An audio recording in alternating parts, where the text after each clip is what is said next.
Doctor D Shirke हे निवृत्त झाल्यानंतर सावित्रीबाई फुले पुणे विद्यापीठाचे कुलगुरू डॉक्टर सुरेश गोसावी यांच्याकडे शिवाजी विद्यापीठाच्या कुलगुरू पदाचा अतिरिक्त कार्यभार देण्यात आलाय.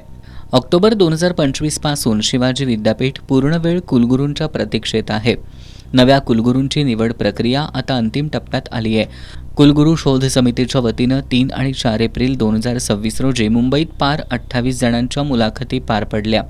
यातील 5 जणांची सोमवारी अंतिम मुलाखतीसाठी निवड करण्यात आली.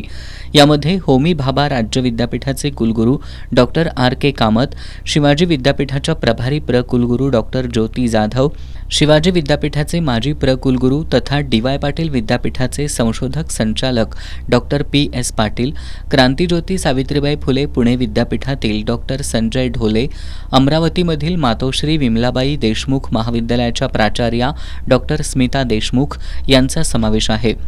14 मे रोजी मुंबईतील राजभवनात कुलपती तथा राज्यपालांच्या उपस्थितीत या 5 जणांच्या मुलाखती होणार आहेत. यातून शिवाजी विद्यापीठाच्या नव्या कुलगुरूंची निवड होणार आहे.